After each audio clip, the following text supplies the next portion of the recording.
Olá pessoal, nesta aula nós falaremos sobre equações de Maxwell e ondas eletromagnéticas.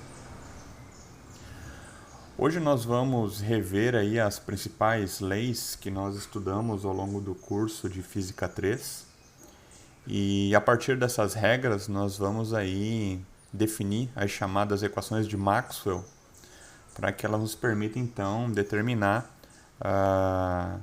o cálculo da velocidade da luz. E aí nós vamos entender a luz como uma onda eletromagnética, obtida aí a partir desses modelos que nós vimos aí ao longo do curso. E em seguida nós vamos aí descrever então a natureza das ondas eletromagnéticas, né, e como que nós podemos produzi-las utilizando o oscilador de Hertz. O conteúdo dessa aula vocês podem acessar no capítulo 32 do Halliday volume 3 e também no capítulo 12 do Moisés volume 3. E vocês podem estudar essa aula também pela lista 11, que ela está disponível na minha página, diegoduarte.paginas.ufsc.br. Lá no início do curso, nós começamos a estudar alguns modelos, né, que inclui aí a lei de Gauss. E a lei de Gauss, ela diz basicamente que o fluxo de um campo vetorial por meio de uma superfície fechada, ela é proporcional a alguma grandeza que produza esse campo vetorial. E no caso da lei de Gauss aplicada à eletricidade, esse campo vetorial ele é descrito pelo campo elétrico que é produzido por uma carga Q. Então, o fluxo de campo elétrico por meio de uma superfície fechada é diretamente proporcional à carga contida dentro dessa superfície. E nós vimos lá que, bom, a lei de Gauss dessa forma ela é representada no formato integral, né? E nós vimos que com o teorema da divergência podemos reescrever essa equação no formato diferencial. E aí, o teorema da divergência diz para nós que esse fluxo de campo elétrico pode ser escrito como uma integral de volume do divergente desse campo vetorial, em que esse volume é o delimitado pela superfície S. E comparando então essas duas primeiras equações, comparando o lado direito dessas duas equações, obtemos esta relação. Então, a integral do divergente do campo elétrico no volume ela é igual a Q sobre ε0. E reescrevendo outra vez essa expressão, agora com a carga Q descrita em função da densidade volumétrica de carga, considerando que essa densidade de carga é a confinada dentro do volume V, e esse volume V é o produzido a partir do volume delimitado pela superfície fechada S. Então, só reescrevendo a carga Q em função da densidade, nós podemos então comparar esses dois lados da equação e aí nós chegamos numa conclusão que é fundamental em cálculo vetorial, que diz que o divergente de um campo vetorial ele mede a magnitude da fonte que produz esse campo. E aqui no caso da eletricidade, quem produz esse campo elétrico é exatamente a distribuição de cargas elétricas, seja positiva ou negativa. Então, o divergente do campo E é igual a ρ sobre ε0. Essa expressão é bem importante para nós, porque ela consegue nos fornecer aí várias informações a respeito do comportamento geométrico desse campo elétrico. Aí só lembrando então que quando esse divergente é maior do que zero, significa que a carga delimitada pela superfície fechada é positiva, indicando então que nós temos uma explosão de vetores de campo elétrico. Quando o ρ é negativo, significa então que o divergente do campo elétrico é negativo, indicando que esse campo elétrico ele é convergente. Então nós temos uma implosão de vetores. Os vetores de campo elétrico eles apontam para o centro da carga. E quando esse ρ é zero, nós podemos aí ter duas situações. Se esse ρ é zero, significa que o fluxo de campo elétrico através da superfície fechada é zero. E isso pode acontecer quando, por exemplo, a soma líquida das cargas que estão dentro da superfície é zero, que é o caso quando nós temos o dipolo, né? Ou quando nós temos um campo elétrico livre no espaço. Só para a gente relembrar, então, ali as ideias dos modelos. Então, aqui nós temos uma carga positiva, uma carga negativa, e, consequentemente, temos aí um campo elétrico dipolar sendo desenvolvido.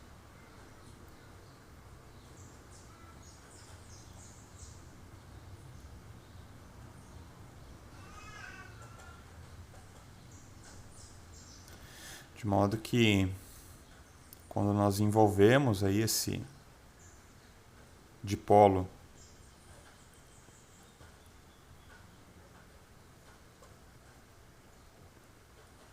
por uma superfície gaussiana,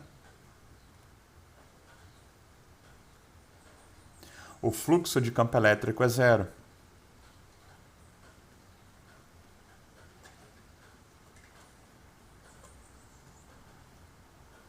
Então, o fluxo de campo elétrico nessa superfície fechada é zero, que vai fornecer para nós também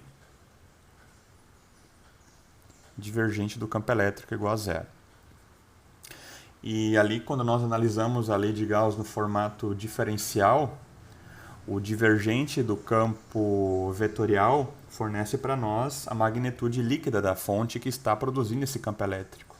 E se esse divergente é zero, significa que a magnitude líquida da fonte que produz esse campo é zero, né? Então a soma das cargas positivas e negativas dá zero.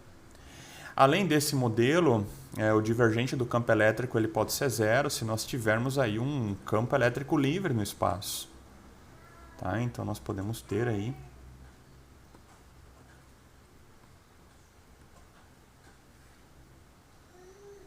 um campo elétrico livre.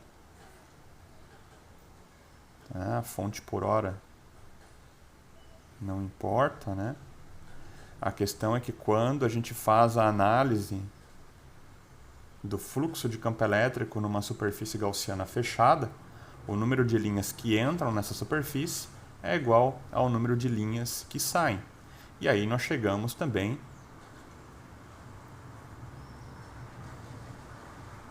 nessas duas conclusões novamente.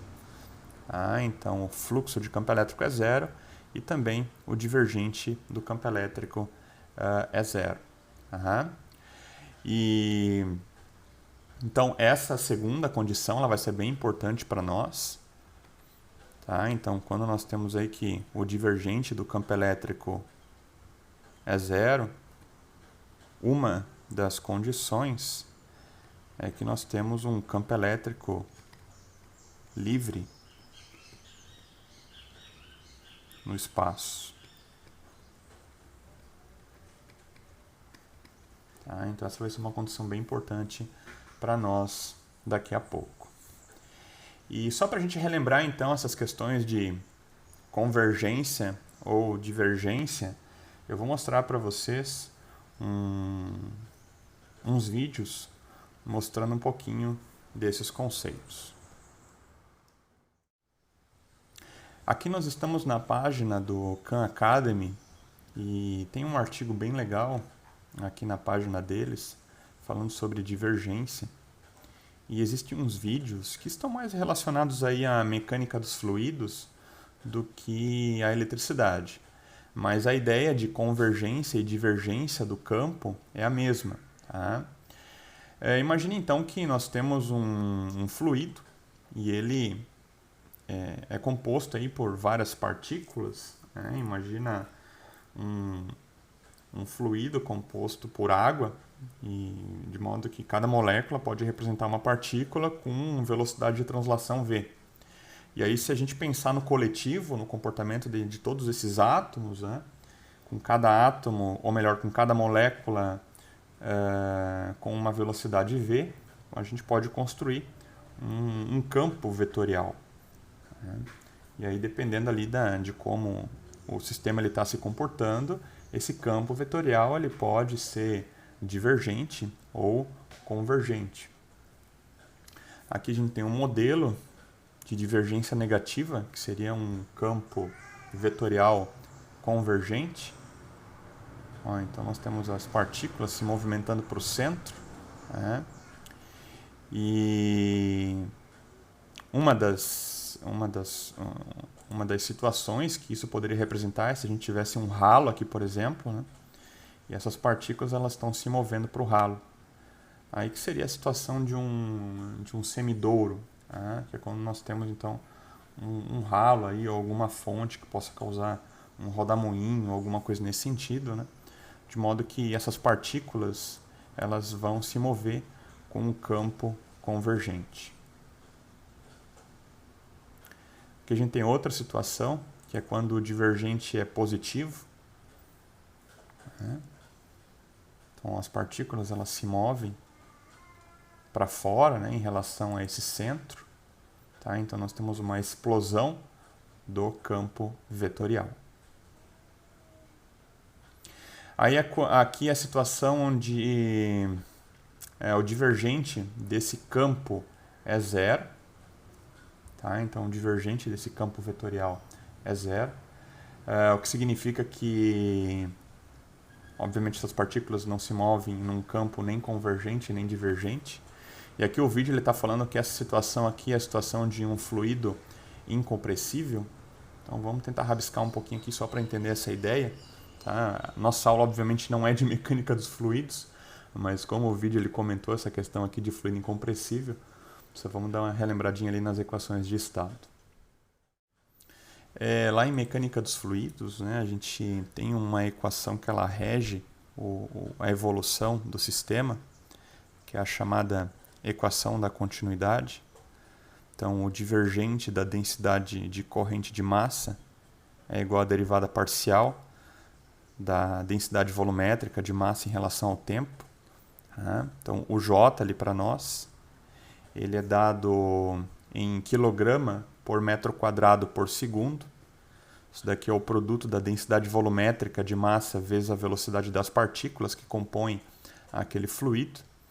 Então, o J é dado em quilograma por metro quadrado vezes segundo. Tá? Para nós, a densidade de corrente é a de carga aqui em eletricidade, né? E aí o J ele fica expresso como coulomb por metro quadrado vezes segundo. Só que aqui é densidade de corrente de massa. Então, a massa aqui na mecânica dos fluidos é o análogo para nós da carga, né? Aí a densidade de corrente de massa é quilograma por metro quadrado vezes segundo. Quando nós temos um fluido incompressível, obviamente essa densidade ela não varia no tempo, né? Se nós temos aí uma situação de um campo, por exemplo, convergente, onde as partículas elas vão então se acumular num ponto P do espaço, essa densidade ela vai aumentar com o tempo, né?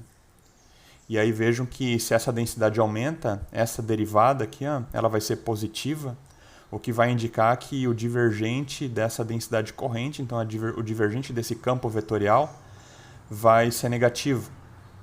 Então, obviamente, nós temos um campo convergente. Então, as partículas, quando elas se acumulam num ponto P do espaço, né, aí essa derivada ela vai ser positiva, indicando então que a densidade volumétrica de massa vai aumentar. E aí temos também a situação oposta, né? Se essa derivada é negativa, indicando que nós temos um campo divergente, as partículas elas vão se afastar daquele ponto P do espaço, indicando então que a densidade de partículas vai diminuir com o tempo. Então, se essa derivada é negativa, eu vou simplificar esse sinal negativo e aí o divergente ele vai ser positivo, tá? Indicando então que o campo vetorial é divergente. Agora, se nós não temos nenhuma das duas situações, né? Então essa densidade ela não muda no tempo, então, as partículas elas nem se acumulam num ponto e nem se afastam daquele ponto. Significa que a densidade ρ é constante. E se eu pego essa derivada no tempo, chegamos à conclusão de que o divergente desse campo vetorial vai ser zero. E aí nós podemos fazer uma adaptação, que é a seguinte, ó. Então a divergente de J é igual a zero, que significa que o divergente de ρV é igual a zero. E aí, como o ρ é constante, né, nós podemos escrever dessa forma. Tá? E se ρ é constante, a única condição dessa equação for zero, é que o divergente do campo vetorial de velocidades é igual a zero. Essa daqui é a condição para a gente definir fluidos incompressíveis em mecânica dos fluidos. Tá? Então, quando o divergente desse campo vetorial de velocidades é igual a zero. O que significa, então, que o campo vetorial de velocidades ele não é nem convergente nem divergente, né? As partículas elas não estão se acumulando no ponto, mas também não estão se afastando no ponto. O que significa que esse campo V ele não tem comportamento radial. Tá? E aí nós temos um campo de velocidades livre. As partículas elas se movem, então, num campo livre. Similar ao que nós havíamos expresso aqui, né? Para o campo vetorial do campo elétrico se comportando no formato livre.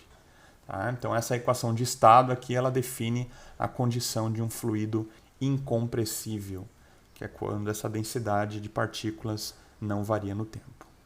E aí vai representar, então, essa situação. Aqui a gente tem um comportamento com partículas livres, né? Um campo vetorial livre. E outra condição ali que eu havia comentado, né, são fontes e sumidouros. Aí é quando nós temos ali basicamente um ralo ali, né? Então o fluido ele está sendo drenado naquele ponto, né?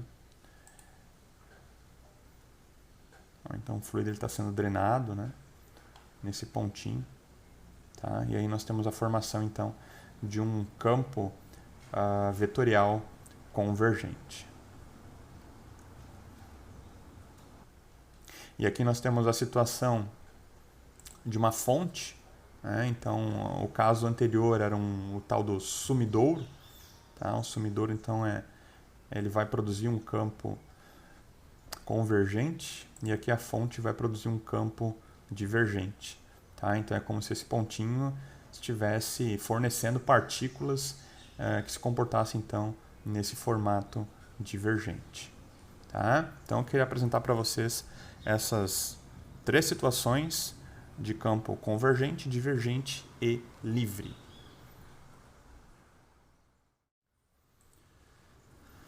Bom, então além da aplicação da lei de Gauss para campos elétricos, nós também temos a aplicação da lei de Gauss para campos magnéticos.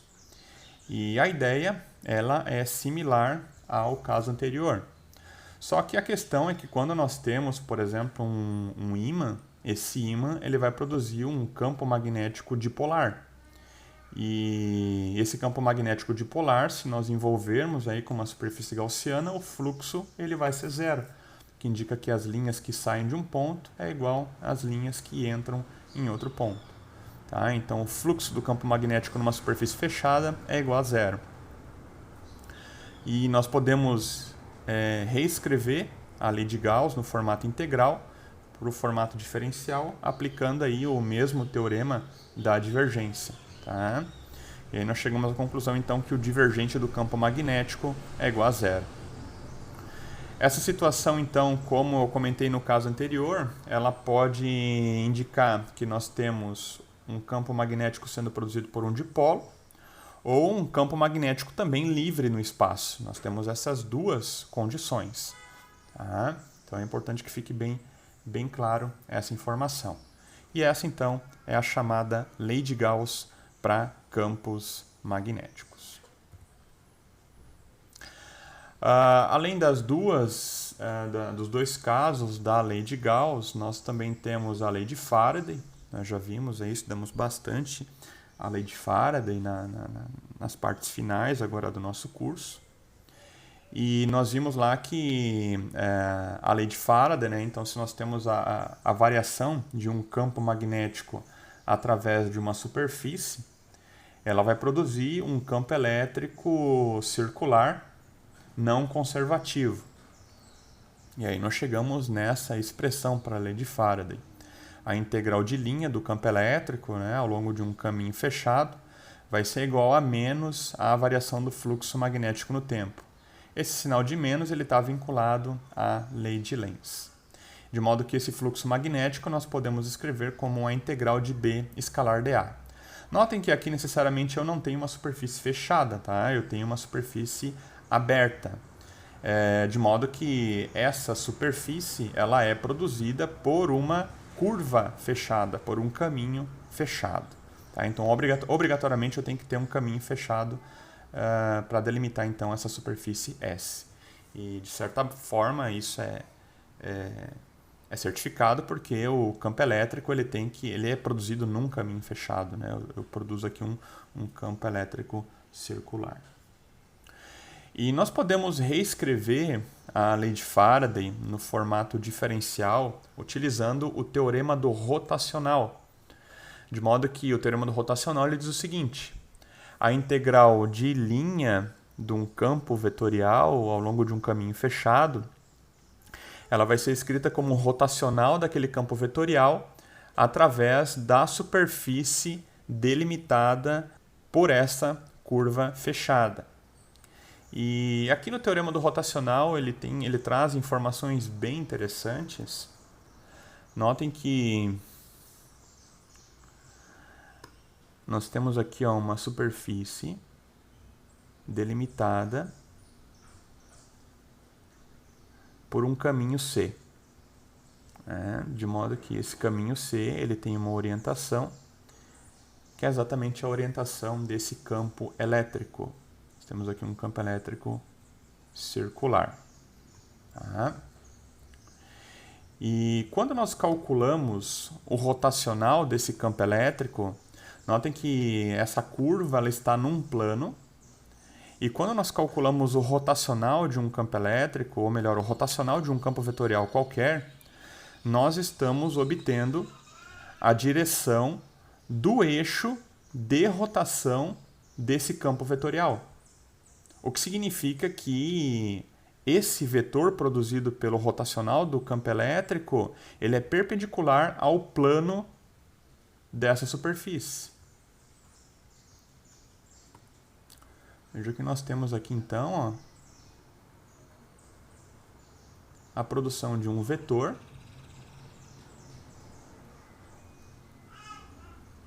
que vai ser o rotacional do campo elétrico. De modo que o rotacional do campo elétrico ele é perpendicular a essa superfície que está sendo delimitada pela curva fechada C. Então aqui nós temos o campo elétrico. Tá? Então o rotacional de um campo vetorial ele sempre vai fornecer a direção do eixo de rotação daquele campo. Sempre. O que significa que ele será sempre perpendicular à superfície formada por aquela curva fechada. E isso é interessante porque aqui no teorema do rotacional, vejam que eu tenho esse campo vetorial, né, dado pelo rotacional do campo E, e ele está sendo integrado através dessa superfície de área A. E, de uma forma geral, então, nós estamos calculando o fluxo do rotacional do campo elétrico.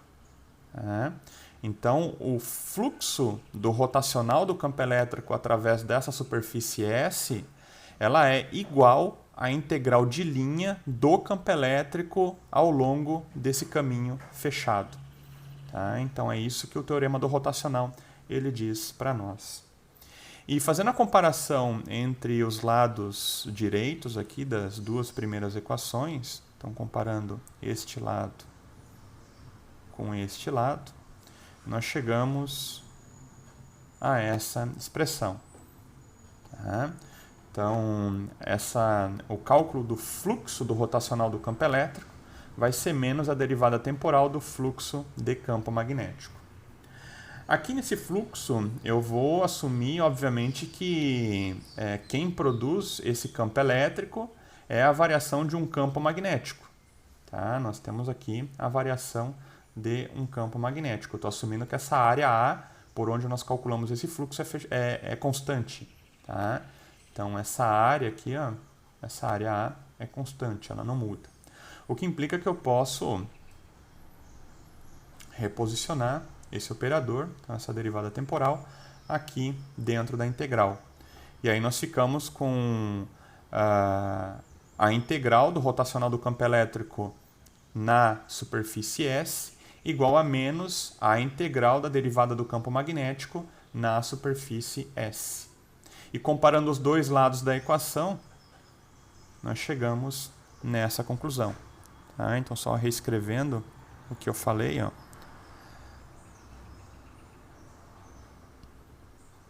Então, essa integral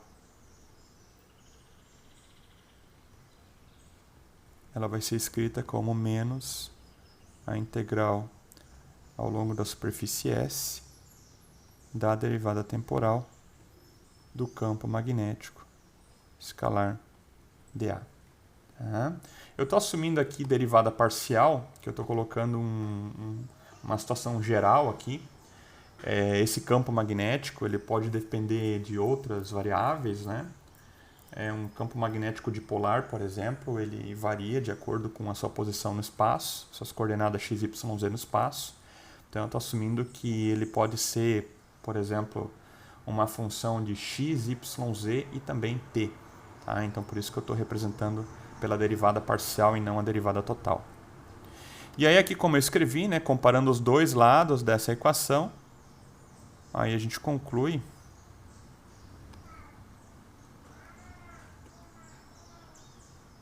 que o rotacional do campo elétrico ele vai ser igual a menos a derivada do campo magnético em relação ao tempo. Tá? E aí nós chegamos nessa expressão, que é a chamada lei de Faraday no formato diferencial. E notem que aqui ela dá uma informação bem legal para nós, que é basicamente algo que nós já sabemos, ou deveríamos saber.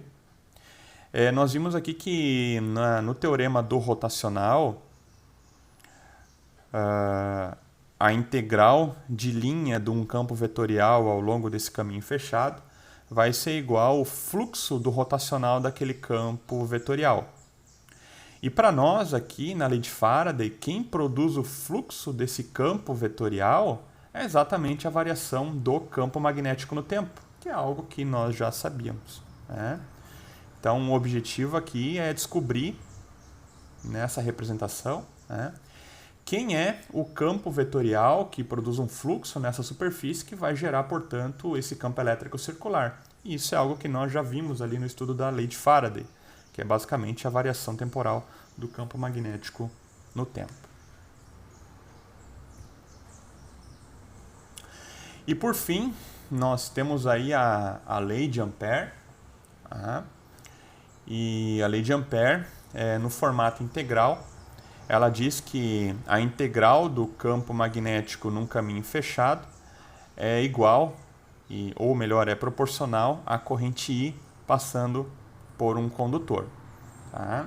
Então nós vimos lá pelo experimento de Ørsted e depois estudamos o problema matematicamente, né, com a lei de Biot-Savart e por fim a lei de Ampère, que um campo elétrico produzido no fio, que produz aí uma corrente elétrica I, vai gerar um campo magnético circular em torno do eixo do fio. E a lei de Ampère no formato integral, ela também pode ser reescrita no formato diferencial com o auxílio do teorema do rotacional. Então, a integral de linha desse campo magnético ao longo de um caminho fechado pode ser escrito como uma integral de superfície do rotacional daquele campo magnético. Vejam que aqui eu tenho a mesma situação do caso anterior. Estou calculando o fluxo do rotacional do campo magnético. Então nós temos uma circulação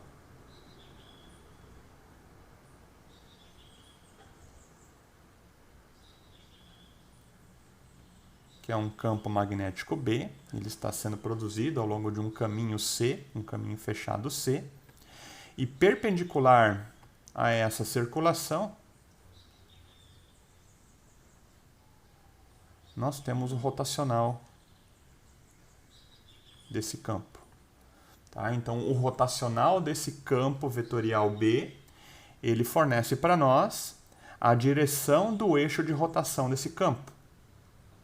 E pela lei de Ampère, é intuitivo a gente analisar, então é intuitivo a gente concluir que a direção de rotação desse campo magnético B é exatamente a direção de movimento das cargas do condutor. Então, esse rotacional do campo B, de alguma forma, ele tá relacionado com a corrente I que está passando pelo condutor. É só a gente utilizar aqui a regra da mão direita, né? Então, os 4 dedos você vai colocar no sentido de circulação do campo magnético B. Então, os 4 dedos na circulação do campo magnético B. E o polegar, ele vai te dar a direção e o sentido da corrente. Vejam que o polegar, ele está na direção e o sentido do rotacional desse campo magnético B. Então, de alguma forma, aqui com a lei de Ampère no formato diferencial, a gente vai ter que relacionar esse rotacional do campo magnético B com alguma propriedade decorrente.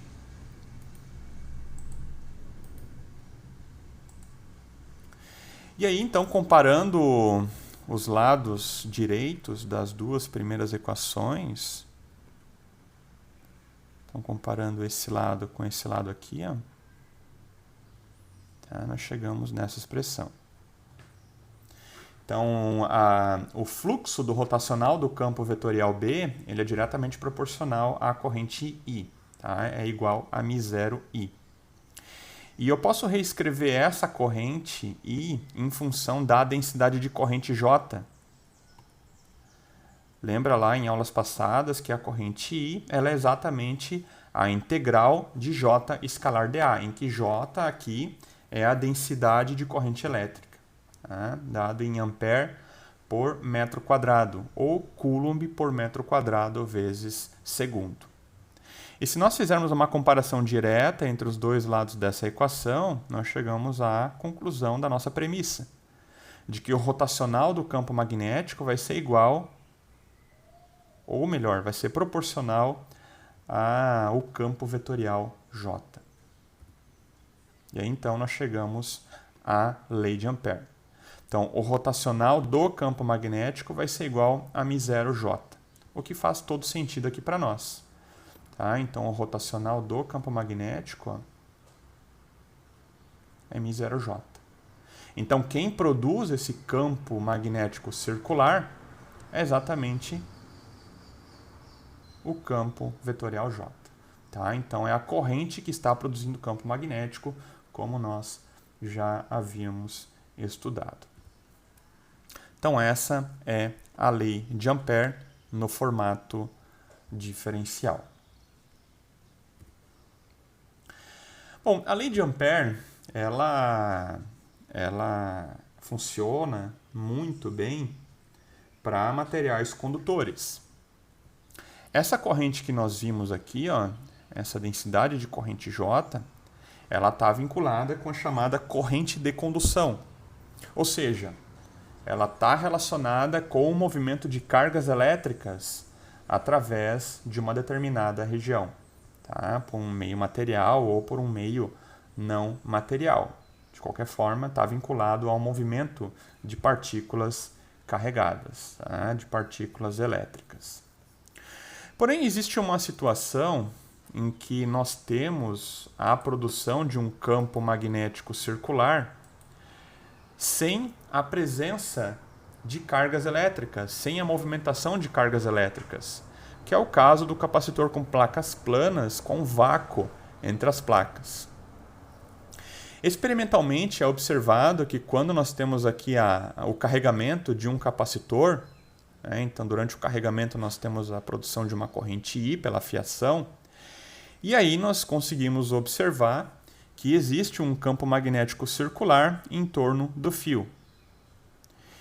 E esse campo magnético circular, ele também é observado entre as placas. Só que entre as placas não existe passagem de corrente elétrica.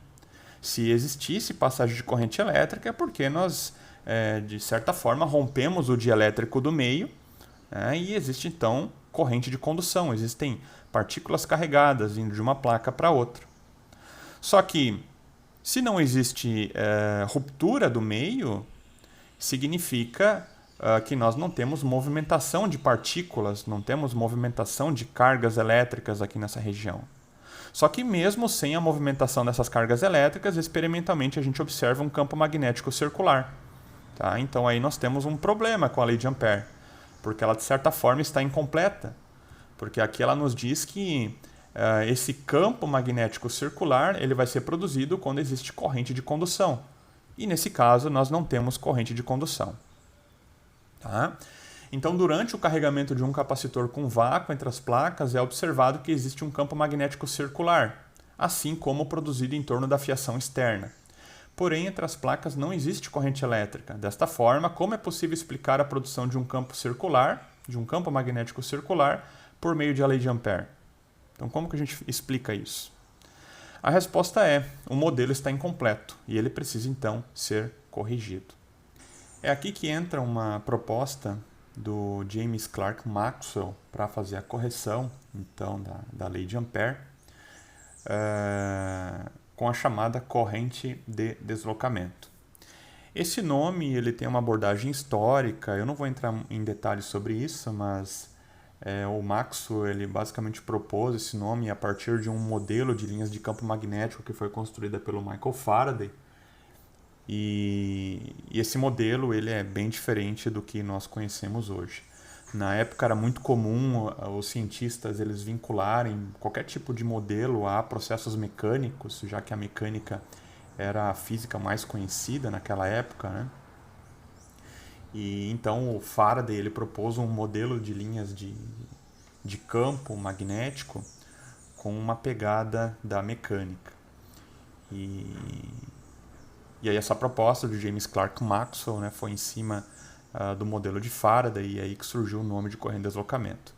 E com as modificações depois desses modelos de campo magnético, né, esse nome, por motivos históricos, esse nome ele continua até hoje. Tá? Mas basicamente então a ideia é o seguinte, ó. Esse capacitor, então ele tem uma carga Q. Tá? Então nós temos aqui uma carga Q. E a carga Q ela é escrita como CV, em que C é a capacitância do capacitor e V é a diferença de potencial entre as placas. Essa capacitância, nós vimos em aulas passadas que ela pode ser escrita como ε0A sobre D, em que A é a área das placas e D é a distância de separação. E aí, consequentemente, essa razão V sobre D, ela vai representar a intensidade do campo elétrico entre as placas. Tá? Esse cálculo nós também aprendemos a demonstrar lá na aula sobre potencial elétrico. E enquanto o capacitor então ele está carregando, que é exatamente na situação em que nós temos corrente no circuito, a carga nas placas está variando no tempo. Né? E se a carga nas placas está variando no tempo, esse campo elétrico também está variando no tempo. E com isso, né, essa expressão então ela permite a gente escrever a seguinte informação. A derivada parcial da carga em relação ao tempo, de uma forma geral, ela representa a corrente para nós, né? E isso vai ser igual a ε0 vezes a derivada parcial do fluxo de campo elétrico produzido entre as placas desse capacitor. Eu estou considerando que a área A é uma constante, tá? E ao invés de nós aplicarmos a derivada parcial só no campo elétrico, eu estou realocando então essa área A dentro da derivada para que nós calculemos então a derivada em relação ao tempo do fluxo de campo elétrico e não apenas do campo elétrico. Aí a área vezes o campo elétrico vai ser igual a esse fluxo, né?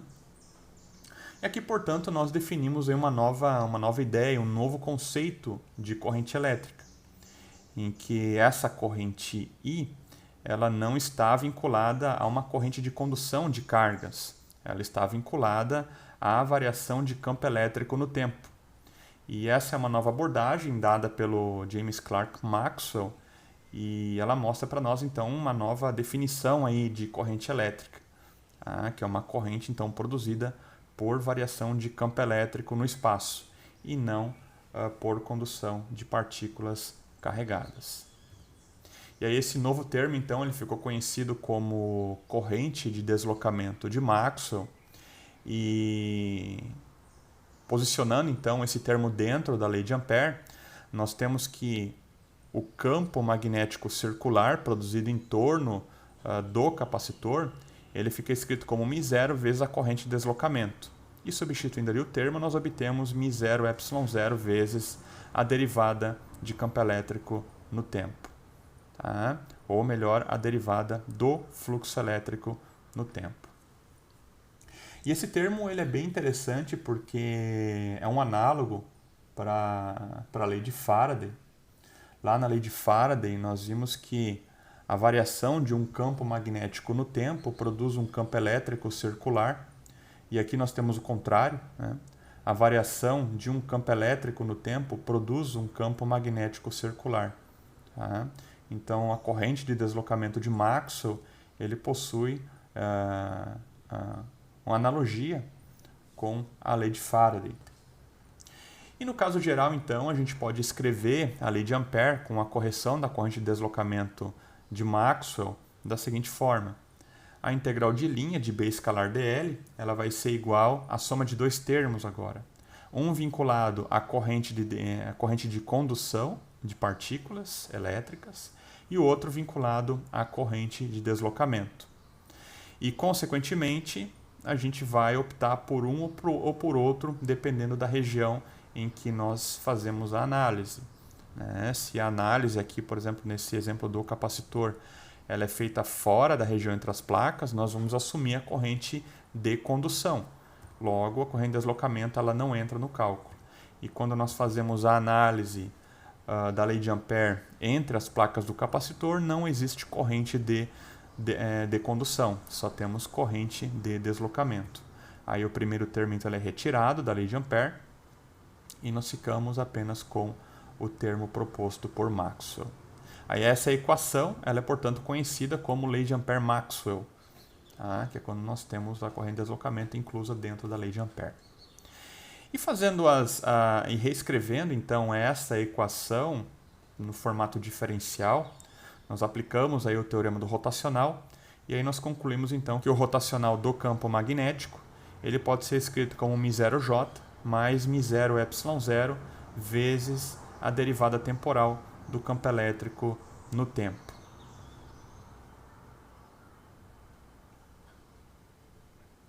E aí então nós observamos aqui de uma maneira bem clara, né, que variação de campo elétrico no tempo produz um campo magnético circular. Então esse resultado ele é muito legal, ele é muito interessante, porque tem uma relação direta aqui com a estrutura da lei de Faraday. A variação de um campo magnético no tempo vai produzir um campo elétrico circular. E aí, portanto, essas quatro equações que nós vimos, esses quatro modelos, que é a lei de Gauss para campos elétricos, a lei de Gauss para campos magnéticos, a lei de Faraday e a lei de Ampère-Maxwell, elas constituem aí as chamadas quatro equações de Maxwell. Tá? Então aqui nós temos as quatro equações e é com elas que nós vamos estudar então o comportamento das ondas eletromagnéticas. E para o estudo das ondas eletromagnéticas, a gente vai assumir o problema em vácuo. E nesse caso, nós temos basicamente a ausência de três coisas. Nós não temos corrente de condução, o que significa que não existem cargas elétricas se movendo no espaço. Nós não temos cargas elétricas, consequentemente, produzindo campos elétricos. E caso eventualmente isso existisse, né, nós não temos monopolos magnéticos produzindo campos magnéticos no espaço. Observem que a lei de Gauss aqui, para campos magnéticos, o divergente do campo magnético é zero. Né? E isso é zero considerando o problema lá do dipolo magnético produzindo um fluxo magnético igual a zero através da superfície gaussiana. Ou se nós tivermos aí um campo magnético livre no espaço, né? O fluxo magnético também vai ser zero. E se caso eventualmente existissem monopolos magnéticos, o que implica que se nós envolvêssemos esse monopolo com uma superfície gaussiana, o fluxo magnético seria diferente de zero. Aí, consequentemente, o divergente do campo magnético também seria zero. E aí nós teríamos algum termo aqui no lado direito da equação similar à lei de Gauss para campos elétricos, quando nós temos a produção de fluxo elétrico diferente de zero. Tá? Então nós teríamos algum termo similar a ρ sobre ε0 aqui no lado direito da lei de Gauss para magnetismo. Só que não é o caso até o momento. Só que se eventualmente os monopolos eles fossem descobertos, né, e nós aplicássemos as equações de Maxwell para o vácuo, ainda assim o divergente do campo magnético seria zero. Tá? Porque daí, nesse caso, nós não teríamos cargas produzindo esses campos na região em que nós estamos analisando. E dessa forma, então, as equações de Maxwell aplicadas no vácuo, elas são inertes à existência de monopolos magnéticos. Tá? Então, a análise ela continua a mesma para o vácuo. E então, colocando essas condições, né, de vácuo, então que nós não temos cargas na região, as equações de Maxwell, então, elas se reduzem a esse formato. Tá? Então, nós não temos a corrente de condução aqui na lei de Ampère-Maxwell e nós não temos as cargas produzindo campos elétricos e magnéticos. Tá? Vejo então que esses campos elétricos e magnéticos eles estão livres no vácuo, né? Então eles têm alguma determinada direção nessa região e são campos livres. E as duas últimas equações elas mostram para nós um certo acoplamento entre esses campos vetoriais, de modo que se o campo magnético ele variar no tempo vai produzir o campo elétrico e se o campo elétrico variar no tempo vai produzir o campo magnético. Então, esses campos vetoriais eles estão livres no vácuo e um vai depender da existência do outro. E para questões de simplicidade, nós vamos assumir que esses dois campos eles possuem aí coordenadas em x, em y e em z, só que eles dependem apenas da coordenada z. Tá? Então eles dependem apenas de uma coordenada, são campos unidimensionais e eles dependem do tempo. Tá? Então eles variam ao longo da coordenada z e dependem do tempo. Então nós vamos assumir essas condições. É questão de simplificação no modelo, tá? É a condição mais simples possível em que a gente pode estudar as equações de Maxwell, assumindo um problema unidimensional e também que esses campos eles oscilam no tempo. E aí nós vamos aplicar então essas condições de contorno para as 4 equações de Maxwell. Então vejam que a lei de Gauss aplicada para a eletricidade, ela fica escrita dessa forma. Então nós estamos captando aqui o divergente do campo elétrico, né, e igualando a zero. Abrindo o operador divergente, nós temos esses 3 termos, né, e vejam que nós estamos assumindo que esses campos, o campo elétrico e o campo magnético, eles dependem apenas da coordenada z, apenas da coordenada espacial z. Consequentemente, se as coordenadas x e y desses campos eles são dependentes de z e nós captamos a derivada em relação a x em relação a y, esses valores são iguais a zero, tá? Já que essas duas coordenadas elas são constantes em relação a x e y. A mesma coisa acontece com o campo magnético, né? Se essas coordenadas x e y dependem apenas de z, quando nós pegamos a derivada em relação a x em relação a y, esses valores são iguais a zero. E aplicando o rotacional para o campo elétrico, aqui na lei de Faraday, então pegando a lei de Faraday, tá? E aplicando o rotacional para o campo elétrico, aí nós obtemos o seguinte. Então nós temos aqui a multiplicação dos termos da diagonal principal Aí temos os demais termos, né? Vejam que a diagonal principal eu vou derivar a componente z do campo elétrico em relação a y, isso é igual a zero. Nós vamos, aqui no outro termo, né, nós vamos derivar a componente y em relação a x e isso é igual a zero. E aqui no último termo nós vamos derivar a componente x em relação a z, o que é diferente de zero, já que nós estamos assumindo que as coordenadas do campo elétrico têm dependência em z. Então, desses três termos, vai restar apenas esse daqui. Tá?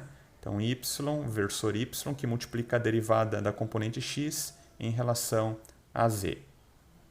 E aí, em seguida, pegamos a diagonal secundária, aí a derivada da componente x em relação a y, tá? Vezes o versor z chapéu. A derivada em relação a y é zero, tá? Já que x depende só de z e de t. Se nós pegarmos esse outro termo, derivada da componente y em relação a z, isso aqui vai ser diferente de zero, que é exatamente esse termo. Só lembrem aqui do sinal negativo, que deve ser incluído, né?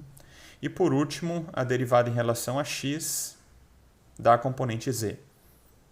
A componente z ela não depende de x, então a derivada em relação a esse termo é igual a zero. Aí nós ficamos só com esses dois. Tá? E isso então vai ser igual a menos a derivada do campo elétrico em relação ao tempo, ou seja, menos dbx dt x chapéu, menos dby dt y chapéu e menos dbz dt z chapéu. Fazendo a mesma coisa com a lei de Ampère-Maxwell, então pegando aí o rotacional do campo magnético e assumindo aí as mesmas ideias que nós aplicamos ali para a lei de Faraday, nós obtemos dbx dzy chapéu, dby dz x chapéu. E isso vai ser igual a μ0 ε0, em que ε0 vezes a derivada do campo elétrico em relação ao tempo, que está vinculado à corrente de deslocamento. Né? Então fica μ0 ε0 vezes a derivada da componente x em relação ao tempo x chapéu, mais a derivada de y dt y chapéu, mais a derivada de ez dt z chapéu. Aí nós obtemos então essas quatro equações. O que obviamente já simplificam bastante aí as nossas análises, considerando que os dois primeiros termos eles resultam em a derivada das componentes z dos campos em relação a z iguais a zero. Tá? Ó, os dois primeiros termos em cada equação anulam, né? E aí nós ficamos só com esses dois termos. Então, essas derivadas elas são iguais a zero, indicando que essas componentes z do campo elétrico e magnético elas não dependem da coordenada z.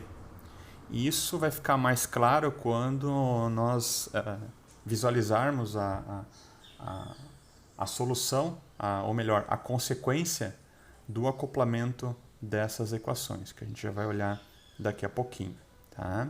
Então, por hora, do ponto de vista matemático, essas componentes z do campo elétrico e magnético, elas não dependem da coordenada z. Tá? E isso é devido ao sentido de propagação que nós impomos a esses dois campos. E aqui nós temos, pelas equações de Faraday e Ampère-Maxwell, uma outra conclusão, fazendo a comparação aqui entre os termos que estão multiplicados pelos seus respectivos versores. Ó. Esse termo em x é igual a esse termo em x, esse termo em y é igual a esse termo em y, só que o termo em z não tem o respectivo termo aqui do outro lado da equação, né? O que implica que a derivada temporal dessa componente do campo magnético em z é igual a zero. A mesma análise a gente pode fazer para a lei de Ampère-Maxwell. Então, comparando o z do lado direito com o termo em z do lado esquerdo, nós concluímos também que essa derivada da componente z do campo elétrico em relação ao tempo é igual a zero, indicando que essas duas componentes elas não variam no tempo, né? E isso é porque essas duas componentes são iguais a zero. Tá? Então, a componente em z, tanto do campo magnético ou campo elétrico, ela é zero, a derivada ela é zero em relação ao tempo, em relação à coordenada z. E isso é porque essas duas componentes elas não existem. E isso vai ficar mais claro daqui a pouco quando a gente observar o comportamento da onda produzida a partir do acoplamento dessas quatro equações. Então, seguindo um pouquinho nos cálculos, aí nós obtemos o seguinte, ó. A partir das leis de Faraday e Ampère-Maxwell, nós obtemos essas duas equações. Agora eu só retirei aqui os termos em Z. Tá? E essas duas equações, então, elas permitem para nós escrever os seguintes sistemas de equações. Agora nós vamos pegar o seguinte, ó. Eu vou pegar esse termo em x, tá? Então a derivada da componente y do campo elétrico em relação a z, e eu vou comparar com o termo correspondente aqui no lado direito da equação. Então, ó, menos a derivada de EY em relação a z vai ser igual a menos a derivada de BX em relação a t, que é esse termo que nós temos aqui, ó. Os sinais negativos eles simplificam, tá? E na equação de baixo, vejam que aqui eu estou relacionando a componente y do campo elétrico com a componente x, tá? Do campo magnético. E aqui nessa equação de baixo eu vou pegar as mesmas componentes. Ó, a derivada de bx em relação a z, que está multiplicando o versor em y, eu vou comparar com o termo correspondente aqui no lado direito da equação. Vai ser igual a μ0 ε0, que multiplica a derivada da componente y em relação a t. Tá? Que é exatamente esse termo aqui. Ó. E esse outro sistema do lado é fazendo a análise agora com as outras componentes. Então, no primeiro sistema nós pegamos a componente y, né, do campo elétrico e relacionamos com a componente x do campo magnético. Agora eu vou pegar a derivada em relação a z da componente x do campo elétrico, que está multiplicando o versor y, e vou comparar com o termo correspondente, menos a derivada de y em relação a t, y chapéu, que é isso daqui. Ó. E a partir da equação de baixo, nós vamos obter a relação correspondente entre essas duas componentes, x e by, que é exatamente esse termo que está multiplicando x chapéu. Então, menos a derivada de by em relação a z, que multiplica o versor x chapéu. Tá? Então, está aqui. Ó. Vai ser igual a μ0 ε0, que multiplica a derivada de ex em relação a t, que é isso daqui. O sinal negativo que está aparecendo aqui, eu só reposicionei aqui no lado direito da equação. Tá? Então, nós obtemos aí esses dois sistemas de equações. E agora eu vou trabalhar só com um dos sistemas. Nós vamos trabalhar com esse primeiro sistema aqui. Ó. Tanto faz qualquer sistema que a gente trabalha agora. Tá? A análise que a gente vai fazer para um vale para o outro. Então, eu vou pegar apenas esse termo aqui, ó, tá? Esse sistema, e vamos trabalhar um pouquinho. E aí eu vou fazer o seguinte, eu vou tomar a derivada, tá? Então, no primeiro par de equações, em relação ao tempo e também em relação à coordenada z. Então, nós vamos fazer o seguinte. Vejam que aqui ó, nós temos a derivada em relação a z de EY. Tá? Derivada em relação a z de EY. Eu vou aplicar a derivada temporal nos dois lados dessa equação. Então, aqui vai ficar 2 e aqui a derivada em relação ao tempo. Aqui vai ficar 2 e aqui vai ficar a segunda derivada em relação ao tempo. E nessa expressão de baixo, eu vou aplicar a segunda derivada em relação a z. Tá? E aqui a mesma coisa, vou aplicar a segunda derivada em relação a z. Vejam que nós ficamos com um sistema de equações que estão relacionados com derivadas duplas e derivadas mistas. Tá? Nós temos aqui a derivada mista do campo elétrico e a derivada dupla dessa componente x do campo magnético. E notem aqui nessa primeira equação que nós temos a derivada segunda do campo elétrico em relação a t e z, então a derivada mista, né? Primeiro a gente deriva então em relação a z, depois em relação a t, e aqui está o contrário, derivada primeiro em relação a t, depois em relação a z. E nessa derivada mista, a gente vai assumir então que elas são simétricas, tá? A gente vai assumir essa condição de simetria.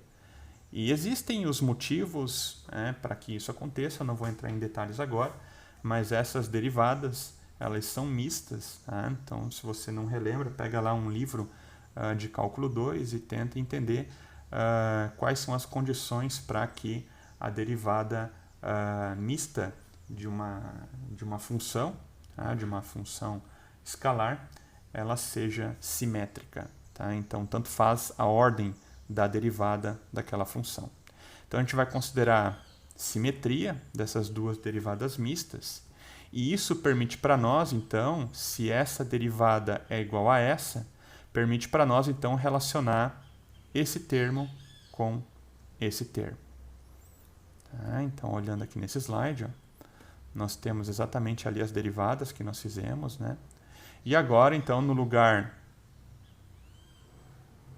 desse termo, nós vamos substituir isso daqui, considerando que as derivadas mistas, elas são iguais. Tá? Então, considerando que essa derivada é igual a essa derivada. Aí a gente vai obter uma relação direta, né, entre essas derivadas duplas. Da segunda derivada da componente bx em relação à coordenada z, ela vai ter uma relação como sendo μ0 ε0 vezes a derivada dupla da mesma componente em relação ao tempo. E a gente vai fazer isso tanto para essa componente x do campo magnético, quanto para a componente y do campo elétrico.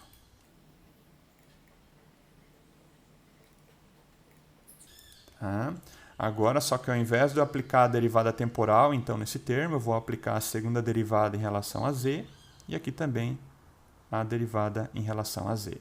E nessa expressão de baixo, eu vou aplicar a derivada em relação ao tempo, tá? E aqui vai ficar a segunda derivada em relação ao tempo. Aí, novamente, ó, eu tenho uma derivada mista aqui e uma derivada mista aqui.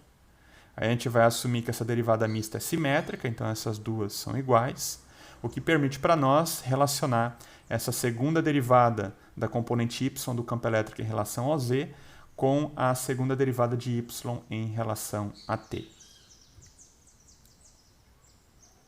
Então, nós vamos obter esse sistema aqui. Ó. Tá? Agora, então, a gente vai relacionar essa segunda derivada com esta segunda derivada, assumindo que essa derivada mista é igual a essa derivada mista.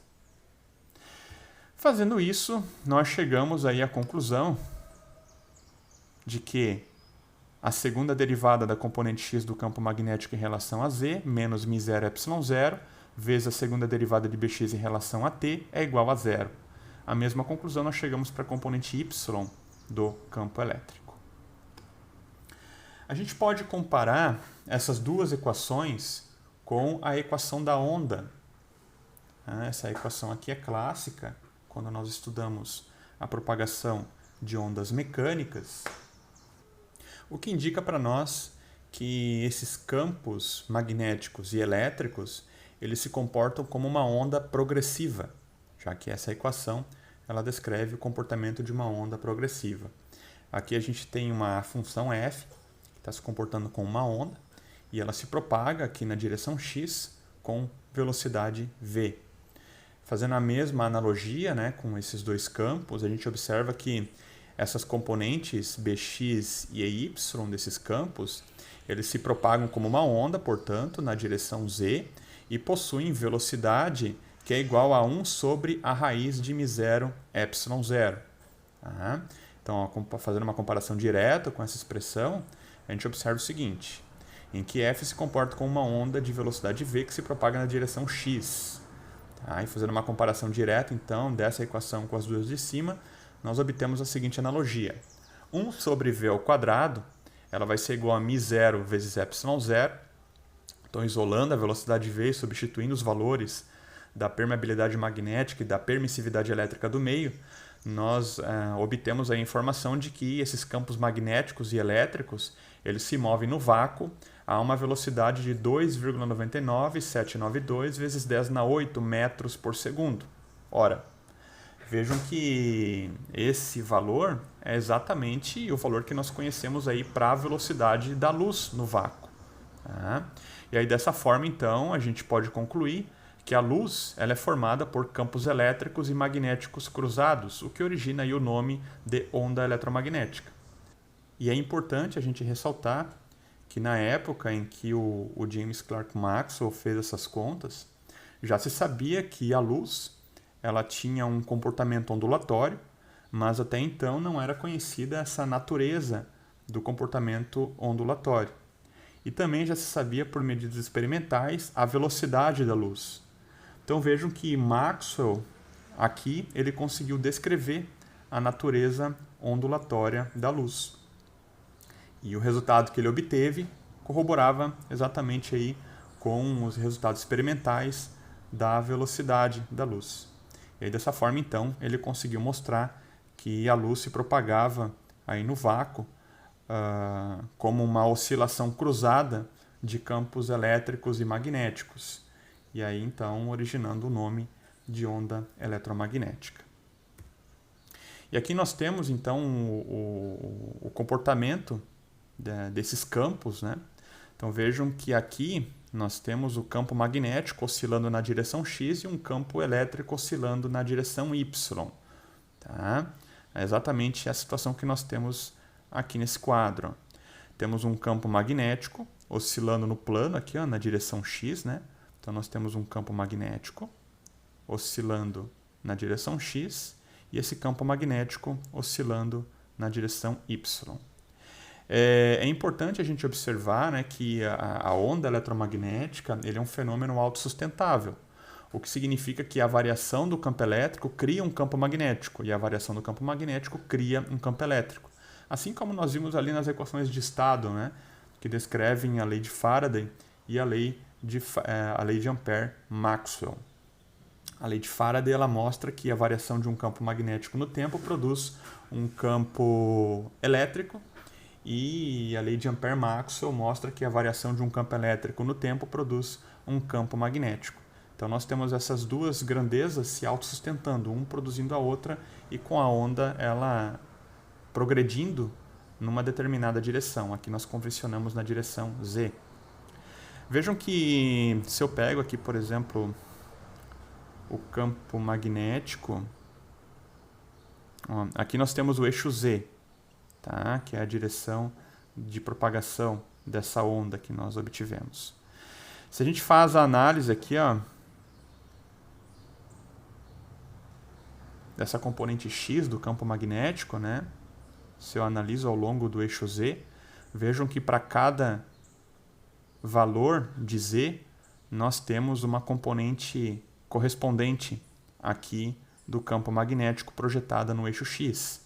Então nós vemos que a componente X do campo magnético ela depende da coordenada Z. Tá? E a mesma coisa acontece com esse campo elétrico. Ó, cada vez que a gente vai verificando, vai analisando o comportamento do campo elétrico ao longo do eixo Z, a gente obtém aí um valor correspondente, tá? Que vai ser projetado aqui sobre o eixo Y. Tá? Então o campo elétrico, essa componente Y do campo elétrico, ela também depende de Z. E notem que não existe, nessa configuração, não existe projeção desses campos sobre o eixo Z. O que significa, então, que não existe componente do eixo Z aqui na configuração em que nós estudamos. Aí, consequentemente, lá nas equações de Maxwell, é por isso que as derivadas temporais e as derivadas em relação a Z da componente Z são iguais a zero. Tá? Não é porque a componente EZ não depende de Z, é porque realmente a componente Z não existe nessa configuração em que nós estudamos. E essas conclusões obtidas pelo James Clerk Maxwell, elas realmente representam um dos maiores avanços que nós tivemos aí na física nos últimos séculos, né? Porque na época já se sabia então que por meio do experimento de Ørsted e pelos experimentos de Faraday, que existia uma correlação direta entre campos elétricos e campos magnéticos. Pelo experimento de Ørsted foi então constatado que a produção de campos elétricos geram campos magnéticos. E pelo experimento de Faraday é observado que campos magnéticos ou a variação de campos magnéticos elas podem produzir campos elétricos. Tá? Então, de certa forma, existia aí a unificação entre a eletricidade e o magnetismo. E o que o Maxwell ele fez, né, como uma consequência do que ele fez, ele conseguiu unificar a ótica junto com a eletricidade e o magnetismo. Porque na época a ótica ela era uma área à parte da física. Ela naquele momento ela não tinha uma conexão direta entre os demais ramos, entre as demais áreas da física.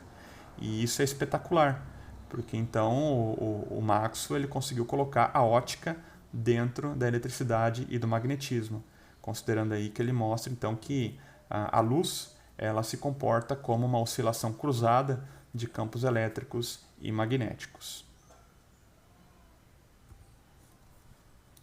E uma outra forma da gente entender aqui ondas eletromagnéticas é através da produção dela em laboratório, né? Na época em que Maxwell ele desenvolveu essa teoria, a grande pergunta era como provar as teorias de Maxwell, né? Será que a gente consegue criar uma onda eletromagnética em laboratório? E a resposta ela vem aqui com a descrição dessa figura. A gente pode pensar, por exemplo, num fio com corrente alternada, tá? O que significa que nós temos cargas em movimento. E se nós temos cargas aqui se movimentando, consequentemente nós vamos produzir campos magnéticos, né? Esse aqui é o experimento de Ørsted. E se essa carga ela fica oscilando, consequentemente nós vamos produzir um campo magnético circular que oscila no tempo. E se a gente pensar numa circulação, ou melhor, numa área fictícia, né? A gente pode pensar o seguinte fenômeno. Nós temos aqui uma superfície S, tá? Uma superfície S, por onde nós produzimos um fluxo de campo magnético. Tá? Então, nós estamos produzindo aqui um fluxo de campo magnético por meio de uma superfície que está sendo delimitada por uma curva fechada C. E aí, pelos experimentos de Faraday, a gente sabe que se existe variação de fluxo magnético através de uma superfície, então será gerado um campo elétrico induzido. E lá nos experimentos de Faraday, né, como uma consequência dos experimentos de Faraday, a gente sabe que esses campos elétricos induzidos eles podem surgir em meios materiais ou também em vácuo. E aqui a gente tem a segunda condição. Tá? Então, se nós temos aqui uma superfície imaginária e esse campo magnético ele oscila no tempo, que produz então um fluxo magnético variável através dessa superfície imaginária, nós vamos criar um campo elétrico circular. Tá? Um campo elétrico aí na circulação da curva fechada que forma essa superfície. Só que, se esse campo magnético B0 ele oscila no tempo, lá pela lei de Faraday e pela lei de Lenz, a gente consegue concluir que o sentido desse campo elétrico E0, ele também vai oscilar no tempo. Ora, esse campo elétrico está num sentido, e quando nós temos a inversão desse campo magnético, esse campo elétrico ele vai estar no sentido oposto. Vejam que se a gente imaginar uma outra superfície imaginária, então aqui nós temos uma outra superfície imaginária, por exemplo. Tá?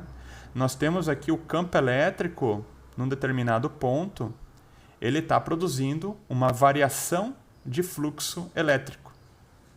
E aí, pela corrente de deslocamento de Maxwell, nós vimos que se eu tenho variação de fluxo elétrico no tempo, nós vamos produzir então um campo magnético circular.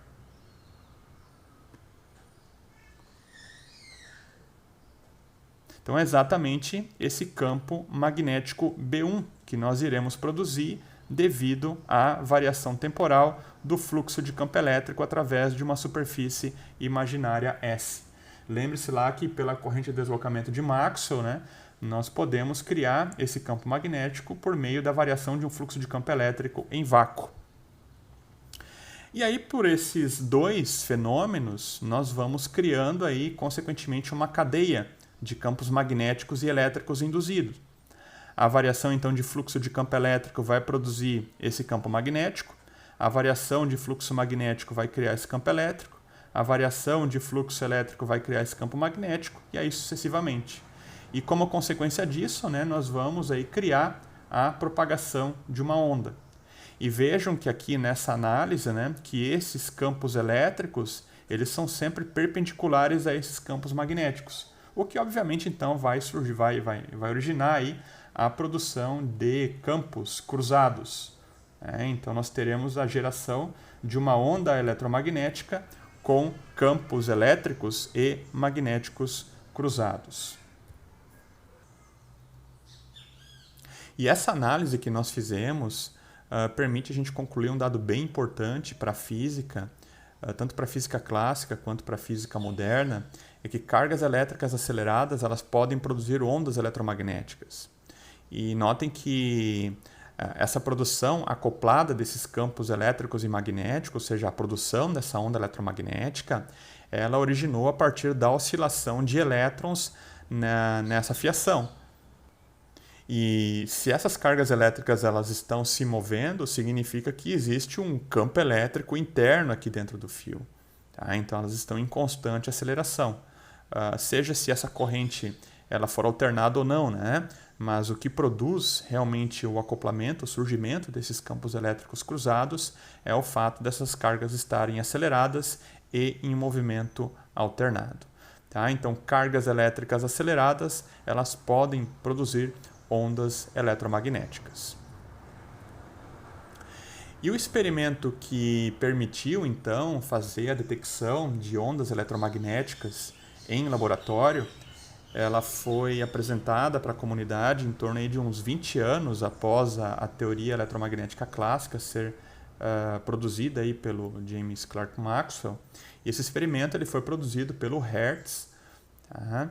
E ele produziu esse experimento ali em torno de 1880, ali nos anos de 1880, não lembro exatamente a data, mas esse circuito do Hertz, ele é composto então por um transformador, tá? De modo que o circuito primário é um circuito RLC, operando aí na frequência de ressonância, e aí no transformador, né, no circuito secundário nós temos basicamente um circuito RL, que nós temos um indutor, então um transformador, e esse circuito ele está conectado entre duas pontas esféricas aqui, de modo que a tensão entre essas duas esferas ela é tão alta que a gente consegue romper o meio dielétrico e produzir uma descarga elétrica aqui entre essas duas esferas. Tá? Então aqui basicamente a gente tem um resistor, aí formando então um circuito RL no secundário.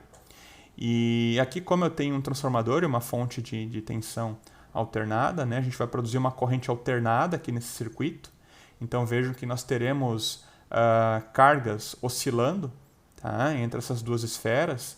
Aí lembre-se, nas aulas anteriores, quando nós discutimos ali campos elétricos, campos magnéticos, eu falei sobre ruptura do ar, né, e produção de plasmas. Então aqui é basicamente o que está sendo produzido no experimento de Hertz. Então nós temos cargas elétricas ionizando o meio, né, e oscilando, tá, numa dada frequência, que é dada aqui pela frequência de ressonância do primário. E como nós temos cargas oscilando, consequentemente nós vamos produzir um campo magnético variando no tempo. Esse campo magnético vai produzir um campo elétrico e assim sucessivamente, né? Então nós vamos produzir uma onda eletromagnética. E próximo a esse circuito, o Hertz então ele colocou um outro dispositivo em que ele conseguia observar a produção também de faíscas entre essas duas esferas. Tá? E a produção de faíscas dessas duas esferas, então nós tínhamos aqui um campo elétrico, né, oscilando no tempo. Ele era decorrente aí de campos magnéticos na imediação variando no tempo, que produziam então esses campos elétricos. E consequentemente então foi o primeiro experimento a mostrar que ondas eletromagnéticas elas conseguem transmitir informação entre dois dispositivos que não estão fisicamente acoplados. Isso daqui representa exatamente o princípio de funcionamento de uma antena. Tá? Então, o experimento de Hertz é basicamente o princípio do sistema de telecomunicações. Então, pessoal, nós finalizamos aqui mais uma aula. Espero que vocês tenham gostado do conteúdo. Um abraço e até mais.